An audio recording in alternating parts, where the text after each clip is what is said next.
Este tema me lo sugirió Andrés, pues a raíz de una conversación que tuvimos mientras yo estaba haciendo la tesis en materia de la competencia.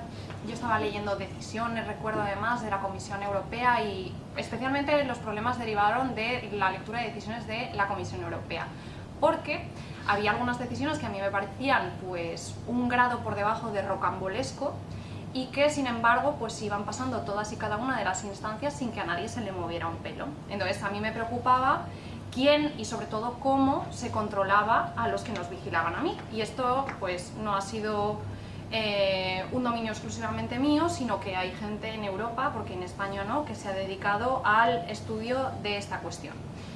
Yo en la tesis decidí dejarlo fuera, por lo tanto esto es un examen que no tiene nada que ver con mi tesis. Dije que por cuestiones de tiempo y porque no trataba exclusivamente el objeto al que yo me estaba dedicando, no iba a incluirlo y efectivamente no lo incluía. Así que es la primera vez que me asomo al abismo de la discrecionalidad administrativa, en este caso de la discrecionalidad técnica. Bien, pues ¿de qué voy a hablar hoy? De la amplitud y la extensión de los poderes de la jurisdicción en la revisión de las decisiones administrativas, pero solo en materia de competencia, en las cuales además, pues como ya ha advertido Andrés, la Comisión tanto europea como la Comisión Nacional de los Mercados y la Competencia ha gozado tradicionalmente de un margen, un ámbito de discrecionalidad quizás superior a aquel que prima que está vigente en otras administraciones.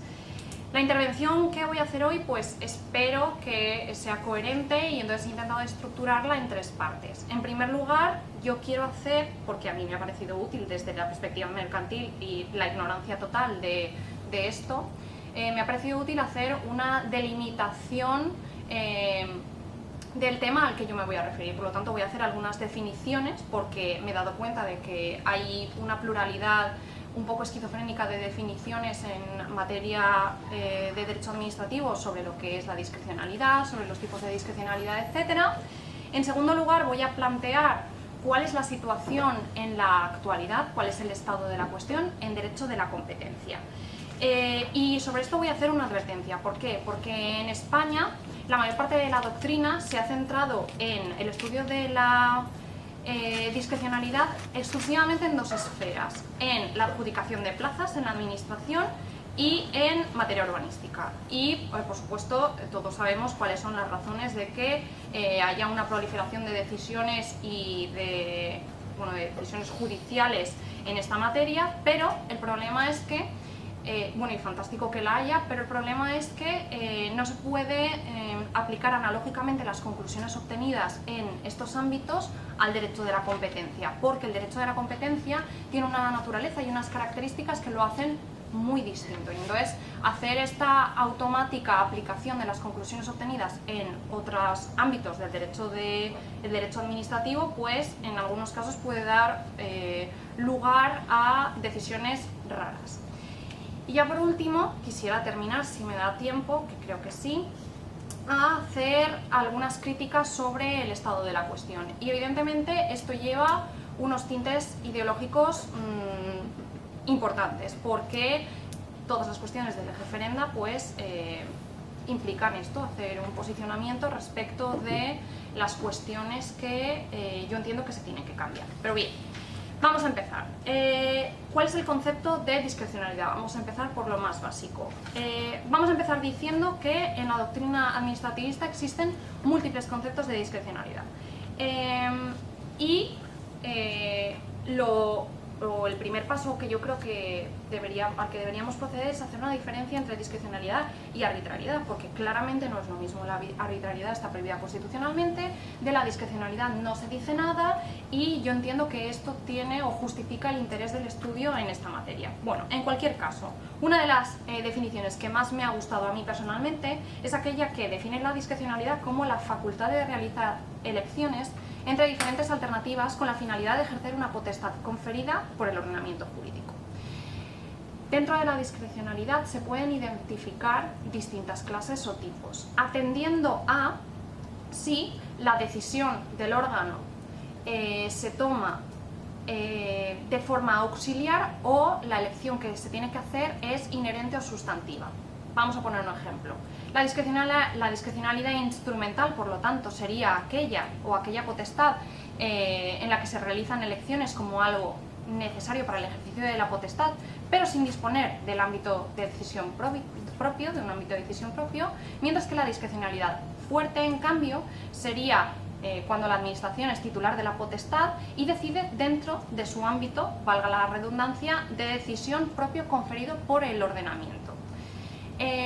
Dependiendo además de cómo se puede controlar, dependiendo además de en qué ámbito se ejerce esta discrecionalidad, podemos identificar en primer lugar la discrecionalidad política, que se correspondería con un ámbito de discrecionalidad fuerte y se atribuye a los cuerpos legislativos dictando normas, por ejemplo. La discrecionalidad administrativa, que se supone que es aquella en la que la administración decide en materias no regladas en función de un interés público y que también se correspondería con el ámbito de la discrecionalidad fuerte. Y por último, y al que voy a referirme yo en esta charla, es la discrecionalidad jurídica, que es cuando se interpreta y se aplica normativa. Y esta discrecionalidad está presente tanto cuando la administración hace aplicación de determinadas normas, como vamos a ver ahora, en materia de competencia, y también aparece cuando los tribunales aplican e interpretan determinada legislación. Para ser más concretos todavía, yo me voy a referir en esta conferencia a un subtipo específico de discrecionalidad jurídica, que es la discrecionalidad jurídica técnica, es decir, aquella en la que la administración o los tribunales, para hacer la aplicación e interpretación de conceptos, se sirven de la metodología de una técnica propia. En el campo del derecho de la competencia, pues evidentemente es la economía, o actualmente es la economía porque no es tan evidente como veremos luego. Históricamente la doctrina ha subrayado que parece que exista o que sea un oxímoron referirnos a esta discrecionalidad como discrecionalidad técnica, porque hemos visto que la discrecionalidad es la posibilidad o la facultad de optar, mientras que la técnica tiene una metodología que en principio debería arrojar una única posibilidad. ¿Qué pasa? Que no todas las materias, no todas las técnicas de las que la administración se sirve para dictar decisiones son exactas, son ciencias exactas. En algunos casos, pues dependiendo de cómo se siga esa metodología, se podrán arrojar diferentes resultados. Por ejemplo, un caso claro en derecho de la competencia, que aplica, ya hemos visto, la ciencia económica. Dependiendo de por cuál, escuela económica nos inclinemos, si nos inclinamos por la escuela de Harvard, nos inclinamos por la escuela de Chicago, por la escuela de Friburgo, obtendremos un resultado distinto, independientemente de que la técnica sea una ciencia económica. Bien. Lo único que se exige en teoría es que la aplicación de la técnica siga un procedimiento adecuado, ¿vale? Aunque se puedan arrojar diferentes resultados. Ahora, el control de la discrecionalidad se tiene que controlar, o se puede controlar por los tribunales. A los efectos de hablar del control de la discrecionalidad, yo he distinguido, aunque exclusivamente a efectos metodológicos y formales, porque de fondo esta diferencia está bastante diluida, entre dos esferas. En primer lugar, debemos diferenciar cuál es la intensidad de revisión de los órganos jurisdiccionales respecto de la decisión. Es decir, se va a hacer un examen de fondo de todos los argumentos económicos que ha utilizado la Comisión Nacional de los Mercados de la Competencia o la Comisión Europea a la hora de llevar a cabo su decisión, o se va a llevar exclusivamente un control marginal y superficial en el que exclusivamente se centra en si existe un error, es decir, un control negativo. Esta sería, digamos, la primera esfera. Y una segunda esfera es cuál es, una vez hecho este examen, cuáles son las posibilidades que tiene el órgano jurisdiccional. Puede simplemente anular la decisión y reenviarla al órgano administrativo que la ha dictado y que se la han anulado, o puede sustituir la decisión. Y entonces estamos ante un control de legalidad, en el caso de que solo pueda anular o confirmar, o en un examen o en jurisdicción plena, que es cuando se puede sustituir la decisión de la administración por los órganos jurisdiccionales. Como os he dicho, esta distinción es meramente formal, porque normalmente la combinación es un examen de fondo da origen a jurisdicción plena, mientras que un examen marginal o superficial lleva aparejada el control de legalidad, es decir, la mera anulación y reenvío o confirmación del acto de la autoridad administrativa del que estemos tratando, ¿vale? Y ahora es cuando entro a explicar el estado de la cuestión y cuáles son las características y naturaleza del derecho de la competencia que lo hacen merecer un examen independiente del resto de ámbitos de la administración en el que se ha estudiado el tema de la discrecionalidad. En primer lugar, una cuestión muy relevante es que la Comisión, últimamente, hace 15 años, ha introducido lo que se llama el More Economic Approach. ¿Qué es el More Economic Approach? Pues el More Economic Approach es exclusivamente, o es una palabra bastante rimbombante, un término bastante rimbombante con el que la Comisión se refiere a un estudio o una aplicación del derecho de la competencia más económico que nunca. Y esto tiene bastantes consecuencias. En primer lugar, que los ilícitos se detectan en función de la elaboración de una teoría del daño. Una teoría del daño que va a ser siempre económica o que va a llevar siempre una justificación económica detrás. Ya no se hace una aplicación jurídica de lo que dice la ley. Ahora lo que la Comisión puede hacer es sancionar todas aquellas conductas que ella pueda probar a través de una teoría económica que producen un daño en el consumidor. Esto lo que hace es expandir inmensamente las posibilidades de sanción de la Comisión, porque si antes teníamos una lista de ilícitos bastante reglada, bastante, digamos, cerrada, aunque es cierto que nunca ha sido cerrada, pero bastante más cerrada que ahora, ahora lo que se da es una carta blanca a la Comisión, bien sea la Comisión de los Mercados y la Competencia o la Comisión Europea, para que pueda sancionar cualquier cosa que ella entienda que produce un daño que va a tener que ser probado económicamente, ¿vale? Por lo tanto, el peso del razonamiento económico en estas decisiones es clave, ¿vale? Tengamos en cuenta además que las sanciones han ido escalando. La cantidad de las sanciones, que normalmente son pecuniarias, aunque no es la única medida o remedio que se puede imponer ante una decisión de sanción, pero bueno, es la más habitual, estas multas han ido aumentando sustancialmente, ¿vale? Entonces, yo creo que en estos casos estamos ante una paradoja, ¿vale? ¿Por qué? Porque se le ha dado unas facultades extraordinarias a la Comisión, las sanciones que puede imponer son extraordinarias y, sin embargo, en mi opinión, como veremos más adelante, el control que se hace de estas decisiones no ha aumentado en la misma medida en la que los poderes que se le han concedido, ¿vale? Digamos que esta sería la primera característica que lo hace, digamos, merecedor de un análisis propio. Pero es que además existe una segunda, y es que el derecho de la competencia ha sido considerado por el Tribunal Europeo de Derechos Humanos como derecho punitivo, ¿vale? Todos tenemos muy claro que el derecho de la competencia es derecho administrativo sancionador, hasta aquí no hay ninguna duda. Pero, evidentemente, porque se dedica a sancionar una serie de conductas que dañan la estructura del mercado o la competencia en el mercado. Todos lo tenemos muy claro. Pero la Convención Europea de Derechos Humanos no se aplica automáticamente a todas las facetas del derecho administrativo sancionador. Se aplica exclusivamente a unas cuantas. El Tribunal Europeo de Derechos Humanos, en el caso Jusila, tiene dicho que solo se aplicará la Convención a aquellos ilícitos que puedan encuadrarse dentro de lo que ella entiende que es derecho punitivo, criminal, ¿vale? Porque utiliza varias denominaciones. Y evidentemente tenemos que entender que derecho punitivo o criminal no se refiere únicamente a lo que nosotros entendemos en nuestro derecho como derecho penal, sino que tiene abarca un ámbito superior. Por lo tanto, tenemos lo que se conoce como derecho punitivo nuclear, que es el derecho penal de toda la vida, y luego un derecho punitivo o criminal periférico, en el que se ha encuadrado el derecho de la competencia.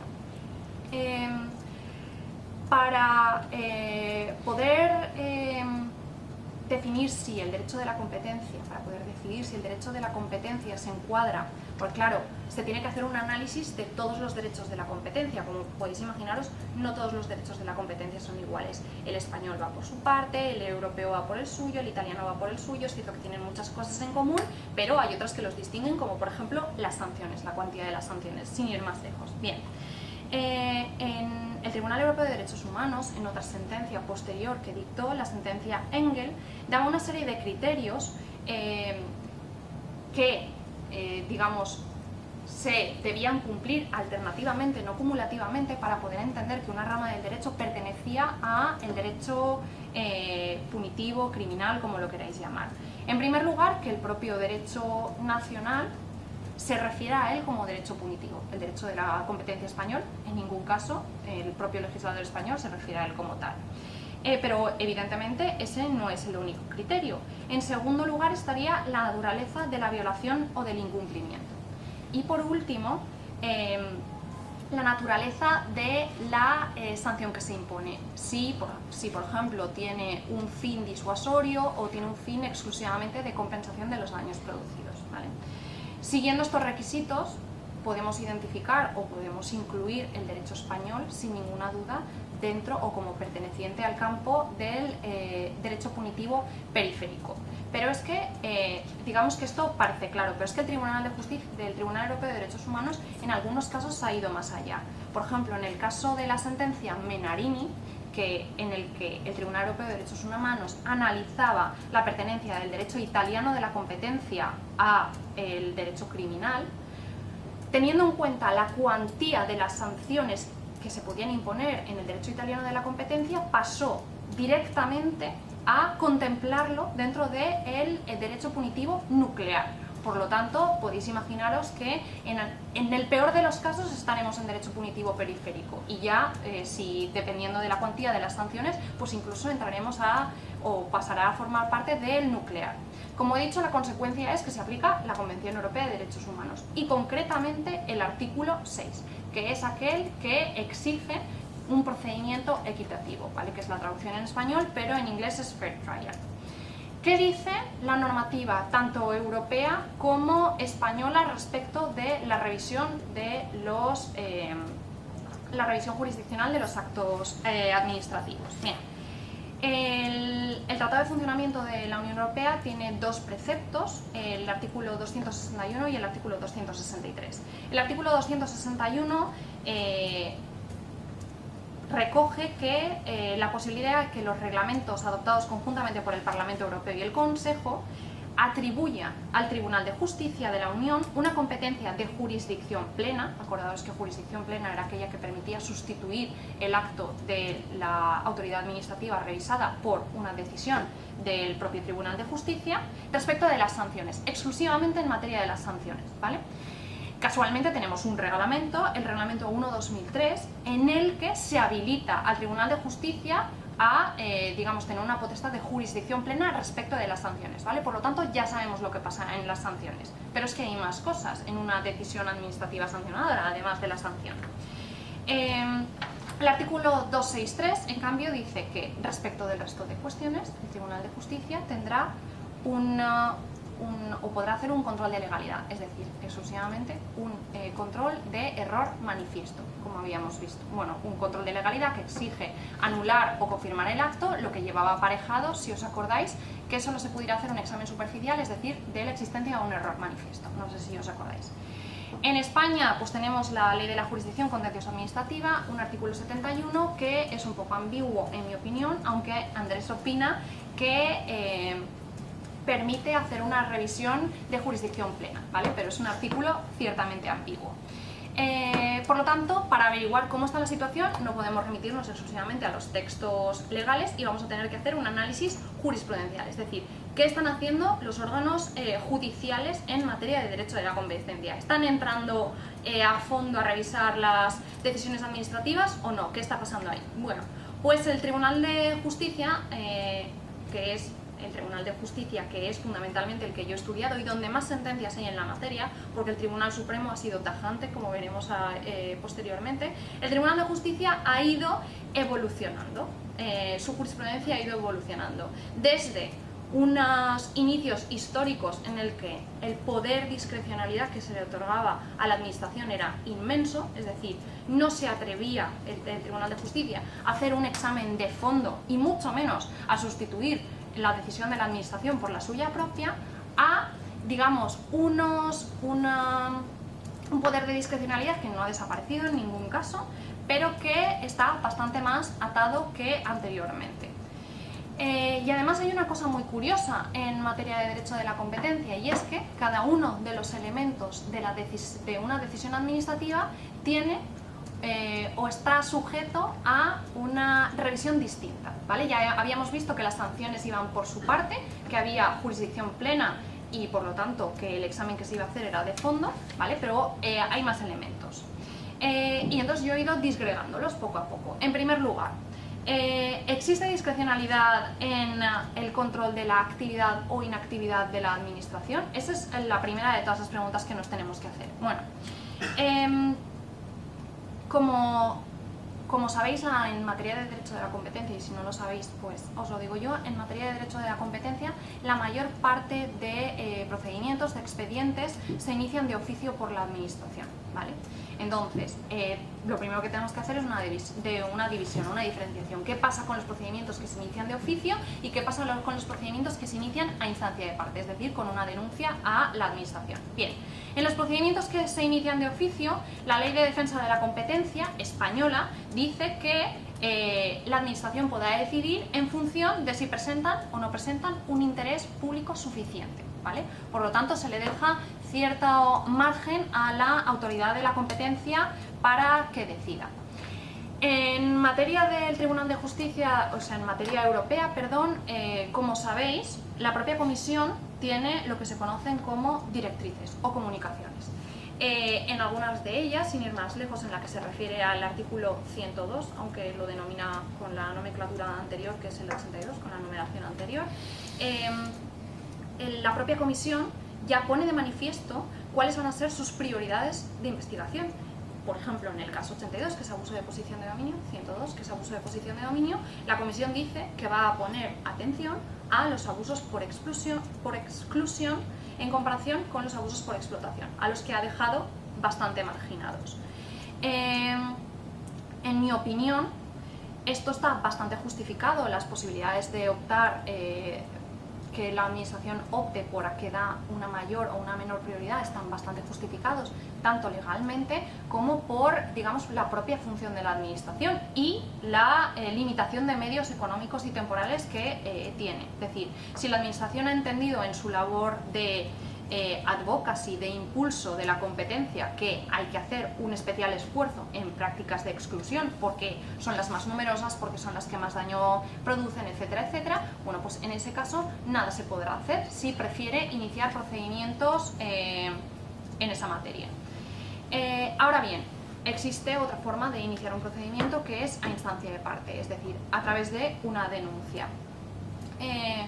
Yo creo que la ley de jurisdicción contenciosa administrativa sostiene que en el caso en el que el denunciante ofrezca pruebas suficientes o indicios suficientes de la existencia de un ilícito de derecho de la competencia, la autoridad de competencia no va a tener más alternativa que iniciar un procedimiento, que podrá acabar en archivo sin ninguna duda, pero que existe una obligación de iniciarlo, siempre y cuando se ofrezcan indicios suficientes de la existencia del mismo, ¿vale? No con alegría voy a denunciar, no ofrezco ningún indicio y, digamos, demando porque la administración no me ha hecho ningún caso, ¿no? Tengo que, digamos, hacer un esfuerzo de aportar una serie de indicios. Bien.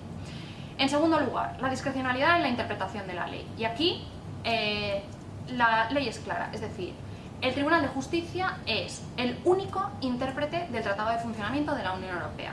En estos casos, siempre y cuando exista una duda de qué es una posición de dominio, qué es el mercado relevante, qué es un acuerdo, al final la última palabra, porque es el último intérprete del Tratado de Funcionamiento de la Unión Europea, la va a tener el Tribunal de Justicia. Respecto de la discrecionalidad en la valoración de los elementos probatorios, es donde bueno, esta es la madre del cordero, efectivamente. ¿Por qué? Porque en derecho de la competencia hay dos tipos, entiendo yo, de elementos probatorios. Aquellos que son evidencias simples o hechos no complejos, como por ejemplo, ha habido una reunión de los empresarios del sector, por ejemplo.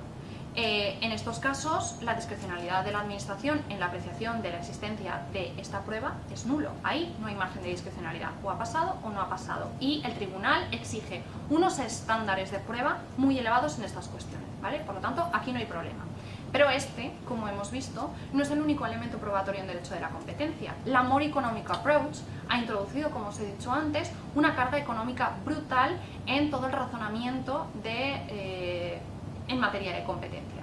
Por lo tanto, existen indicios, existen pruebas que están exclusivamente sustentadas en razonamientos económicos, ¿vale? Y este es el verdadero problema en lo que respecta a la discrecionalidad.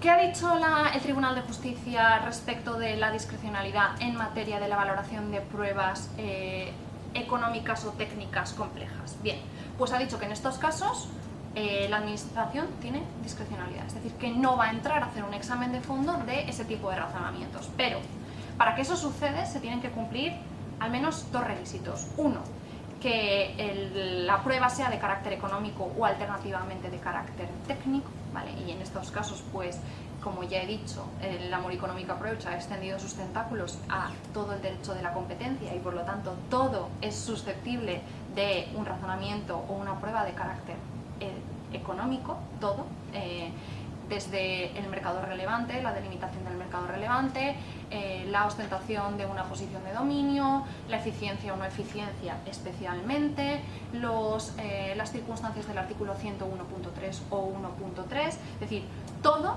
parece que tenga un sustento económico en esta materia. Por lo tanto, aquí tenemos el primer problema. Respecto del carácter técnico, pues yo entiendo que es una redundancia porque, como hemos visto en este caso, la técnica que se aplica es la economía. Por lo tanto, de carácter económico o de carácter técnico, si el carácter técnico es económico, estamos hablando de lo mismo, ¿vale? Por lo tanto, esa es la primera parte. La segunda, o el segundo requisito que he dicho que tenía que cumplirse es que fuera complejo, ¿vale? Y aquí es donde tenemos otro problema, porque el Tribunal de Justicia en ningún caso ha definido a qué se refiere él con complejo, y entonces la doctrina ha empezado a elucubrar. Y existen, en mi opinión, dos posibles soluciones. Una, que se refiera a complicado, que se refiera a difícil, que como el tribunal no lo entiende, prefiere no meterse, ¿vale? Porque imaginaros que la comisión tiene expertos económicos, el Tribunal de Justicia, pues es cierto que puede apoyarse en asesores económicos, pero son los jueces que son, ¿bien? Entonces, esa sería la primera posibilidad. Segunda posibilidad, que complejo se refiera a compuesto, que parece que van los tiros por ahí, o por lo menos para la mayor parte de la doctrina van los tiros por ahí. ¿A qué me refiero con compuesto? En la mayor parte de ocasiones, cuando yo entiendo que se ha probado un determinado hecho, este hecho no es un hecho simple, no es un hecho sencillo, es un hecho o una conclusión que viene apoyada en determinados elementos, en una serie de elementos, a cada uno de los cuales la comisión, en la valoración que está haciendo de si se ha producido o no se ha producido, otorga un peso relativo. Es decir, yo, Carmen Rodilla, puedo entender que el hecho de que un acuerdo sea o no sea eficiente, puedo, digamos, haberme apoyado en distintos elementos y a cada uno de ellos le he dado un peso relativo X. Andrés Boix puede llegar a una conclusión distinta porque el peso que ha otorgado a cada uno de esos elementos en los cuales ha apoyado su razonamiento económico complejo sea distinto, ¿vale? Y parece que la mayor parte de la doctrina está de acuerdo en que esa es la solución última y, en mi opinión, es la única que tendría sentido. Pero el Tribunal de Justicia ha fallado en muchas sentencias y, por ejemplo, ha entendido que era un razonamiento económico o técnico complejo el hecho de la definición del mercado relevante. Bueno, en algunos casos también ha entendido que la determinación de la existencia de una posición de dominio era un hecho económico complejo. Bueno, en otras, y es donde más sentido tiene, ha entendido que era un hecho económico complejo en la valoración de la exención de la eficiencia del artículo 101.3, y esa, en mi opinión, tiene todo el sentido del mundo. Bien. Esta es, digamos, la constelación o la situación de hecho en decisiones que son de archivo, o exculpatorias o no sancionadoras, ¿vale? Entonces hay que mirar cuál es el poder de revisión de los jueces respecto de los razonamientos de la administración en este tipo de decisiones. Y aquí hay una jurisprudencia bastante curiosa del Tribunal Supremo Español, porque inicialmente sostuvo que en todas las decisiones, administrativas no sancionadoras, la revisión que se iba a hacer era una mera revisión superficial, porque como no se había afectado los derechos de los administrados en este caso, pues no merecía la pena entrar. Doctrina que, por supuesto, ha acabado corrigiendo, creo que en 2015, sosteniendo que sea sancionadora o sea de archivo, el tribunal tiene todo el poder para entrar a hacer un examen de fondo, se hayan afectado o no se hayan afectado los derechos particulares del administrado, ¿vale? Pero bueno, en ese caso la historia nos ha llevado a no hacer una diferenciación entre decisiones sancionadoras y decisiones sancionadoras y decisiones no sancionadoras, pero inicialmente sí que existía. Bien, os he dicho que había habido una evolución de la jurisprudencia del Tribunal de Justicia de la Unión Europea respecto del margen de discrecionalidad, ¿no? Si os acordáis, en el inicio de la exposición lo he sostenido. ¿Cuál ha sido ese margen? Bien, en los inicios de los fallos en materia de derecho de la competencia, el Tribunal de Justicia, que se acababa de desayunar con esto del derecho de la competencia, no quería no quería remangarse y ponerse a estudiar qué es lo que había dicho la Comisión, y entonces había dicho que el control jurisdiccional se iba a limitar exclusivamente a los hechos y a la motivación, es decir, iba a hacer un examen formal, así de sencillo. ¿Qué pasa? Que con el tiempo, y yo creo que cuanto más cómodo se siente el tribunal, más a fondo ha entrado en las decisiones, con el tiempo ha corregido, ¿vale? Ha corregido esta decisión inicial y ha ido reduciendo cada vez más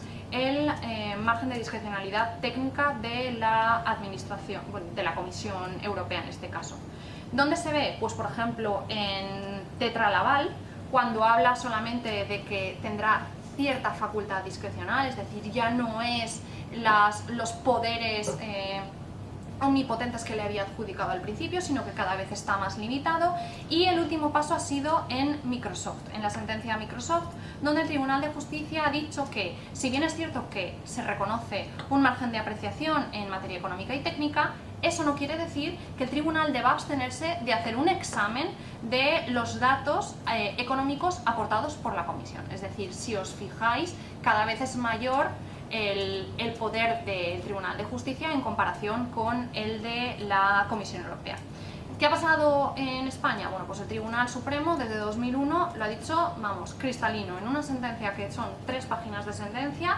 El abogado general, el abogado del Estado sostenía que la jurisdicción no debía entrar, los tribunales no debían entrar a revisar, porque en materia de competencia la Comisión Nacional de los Mercados y la Competencia tenía discrecionalidad y entonces no se tenía que meter. Y el tribunal rápidamente sentencia y dice, mire, aquí la teoría de la discrecionalidad no vale. Esto tiene que, o la decisión del tribunal de la administración, en este caso de la Comisión Nacional de los Mercados y la Competencia, tiene que seguir unas reglas de interpretación dadas, que además son reglas de interpretación jurídicas, es decir, ya no nos vamos a ir con las reglas de interpretación económicas a las que se está acogiendo la Comisión, y que por lo tanto yo voy a entrar a controlarlas. Vista esta situación, ¿cuál ha sido la consecuencia? Porque por supuesto ha habido consecuencias. La administración, sobre todo la administración europea, la Comisión Europea, pues se ha visto un poco acorralada y entonces ha optado por irse por los cerros de Úbeda. ¿Por qué? Porque ahora existe una nueva corriente que es no llegar a decisiones sancionadoras, sino llegar a acuerdos con las empresas. Es decir, la Comisión en ningún caso va a dictar una decisión en la que se exculpe o se condene a una empresa, sino lo que va a decir es, le voy a enviar una carta a la empresa diciéndole, sospecho de que las conductas que estás llevando a cabo son ilícitas, no lo puedo probar todavía. y entonces se le ofrece a la empresa la posibilidad de ofrecer lo que se conoce como compromisos, ¿vale? En esos compromisos lo que tiene que hacer la empresa es solucionar o arreglar las dudas que tiene la comisión. Dudas que, por supuesto, no sabemos si son reales o no son reales. Son simplemente dudas sobre la competitividad de las conductas que está llevando a cabo la empresa. Bien, esto es, digamos, la política de compromisos que, como os he dicho, está en auge sobre todo en la Unión Europea. ¿Cuál es la discrecionalidad? Y, a ver, he optado por seguir esta política porque, digamos que el margen de maniobra que tiene es mayor. Es decir, hay que hacer un estudio de cuál es la discrecionalidad que tiene en el ámbito de los compromisos. Y entonces, aquí se tienen que estudiar dos cosas, entiendo yo. En primer lugar, la discrecionalidad que tiene la administración entre optar por compromisos o irse por una decisión sancionadora o exculpatoria en su caso, es decir, seguir la vía formal que termina en una decisión o optar por la vía de los compromisos que termina en un compromiso, es decir, ¿hay alguna política arreglada que obligue a la Comisión a optar en un caso o en otro por compromisos o por decisiones sancionadoras? Bien, pues esto es en lo que fundamentalmente se ha centrado el Tribunal Supremo Español. Ya ha dicho que en estos casos queda a discrecionalidad de la Administración optar por una o por otra, porque nada lo obliga, la normativa no está redactada de forma que, cumpliendo determinadas circunstancias o requisitos, tenga que llegarse a un compromiso. Como no está así, queda a decisión de la Administración hacer eso. Eso tiene dictado nuestro Tribunal Supremo. El Tribunal de Justicia, en cambio, lo que ha hecho es centrarse en la discrecionalidad en el contenido de los compromisos, porque, como os he dicho, los compromisos son a propuesta de las empresas, ¿vale? Por lo tanto, imaginaros, sois una empresa y os llega una carta de la Administración de la Comisión Europea diciéndoos: sospecho que estás llevando a cabo determinadas prácticas y creo que son ilícitas. Ante la posibilidad de una decisión sancionadora, que ya os he advertido que era con multas cuantiosas, ¿qué hacéis? Bueno, pues voy a curarme en salud y voy a dejar de hacer esto. Pero no me voy a quedar en lo mínimo imprescindible, sino que voy a asegurarme de que la Administración me las compra, los compromisos que estoy haciendo. Por lo tanto, voy a ofrecer unos compromisos que no necesariamente van a respetar el principio de proporcionalidad. Bien, pues esto pasó en una sentencia, bueno, esto pasó en un caso en los que la empresa Alrosa, que además era de diamantes, había llegado a unos compromisos con la Comisión Europea y que posteriormente se había dado cuenta de que eran excesivos, de que le comprometían a una conducta que era demasiado onerosa para la empresa. Entonces lo llevó al Tribunal de Justicia y el Tribunal de Justicia le dijo: mire, esto fue decisión suya, básicamente. Yo aquí no voy a comprobar la proporcionalidad de a lo que a usted se ha sometido, porque la Administración entendió que era suficiente como para cubrir sus dudas. Así que no voy a entrar a investigar el contenido concreto del compromiso siempre y cuando, es decir, estudiará una proporcionalidad de mínimos, es decir, ¿son suficientes para solucionar los problemas que la Administración le había presentado? Sí, pues ya está. Si son demasiados, su problema era. Yo no voy a entrar ahí, ¿vale? Por lo tanto, discrecionalidad en la aceptación del contenido de unos compromisos X, reconocido por el Tribunal de Justicia. Bien, ya llegamos al final de la exposición, donde yo hago una crítica de los argumentos de aquellos que abogan por conceder a la Administración un margen de discrecionalidad. Yo no soy nada fanática de esta teoría, creo que ya lo hemos hablado muchísimas veces, y no soy nada fanática por varios motivos. En primer lugar, me gustaría contradecir los argumentos históricos clásicos de los defensores de la discrecionalidad, en primer lugar, y luego dar mis argumentos. El primer argumento clásico es que existe una distribución de funciones y una legitimidad democrática de la Administración que le permite, digamos, le otorgan un ámbito en el cual tomar decisiones, ¿vale? Este es el primer argumento clásico. Respecto de la legitimidad democrática, y centrándonos en España, como ha dicho Andrés, son órganos independientes. son órganos que tienen un control democrático muy reducido, son órganos técnicos y asimismo se definen ellos. Esto quiere decir que no están sujetos a un control político. El único control al que pueden estar sometidos es el control de los tribunales. Por lo tanto, en mi opinión, se les debe someter a un examen de fondo. Respecto de la distribución de funciones, pues históricamente tenía cierto sentido decir que la administración tenía unas funciones que era incapaz de cumplir ningún otro órgano de Estado. ¿Cuál era? Pues la función de advisory, es decir, la función de promocionar el derecho de la competencia, porque este es un derecho que antes no teníamos. Entonces, a la administración se le atribuyó la tarea de, digamos, promocionar el derecho de la competencia.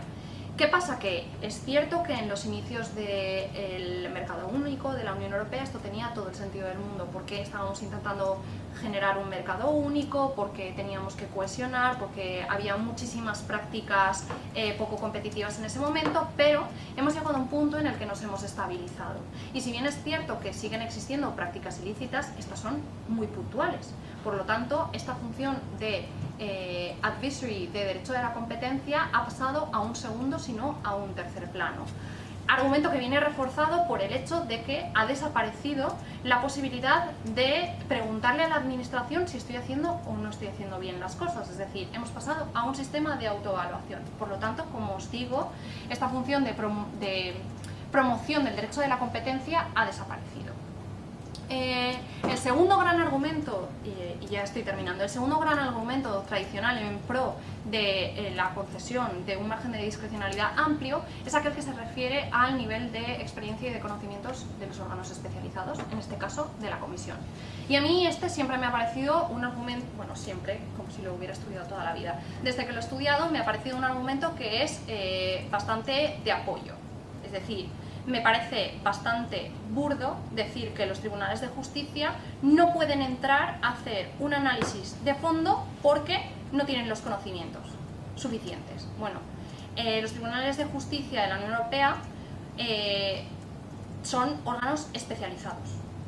Y no solo eso, sino que además se pueden servir de todos los técnicos que necesiten. No es que esté el juez X y esté solo ante el caso, es que puede nombrar a expertos que le asesoren en materia de derecho de la competencia sin ningún problema. Por lo tanto, yo no veo que esto sea, digamos, un argumento que haya de tomarse con mucha seriedad.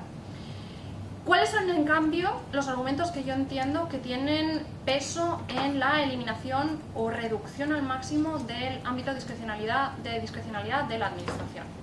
En primer lugar, el miedo de que exista una concentración de poder extremo en manos de la Comisión, porque en España y en Europa en general tenemos un modelo de competencia en el que hay un órgano administrativo que hace a las veces las funciones investigadoras y sentenciadoras, a diferencia de lo que sucede, por ejemplo, en Estados Unidos en la mayor parte de ocasiones, donde digamos, los órganos administrativos hacen labor de investigación, pero luego no son ellos los que deciden, ¿vale? Y entonces, digamos que concederles un margen de discrecionalidad muy fuerte en Europa sería dotarlos de un nivel de inmunidad muy superior, o sea, muy superior al que entiendo que deben estar habilitados.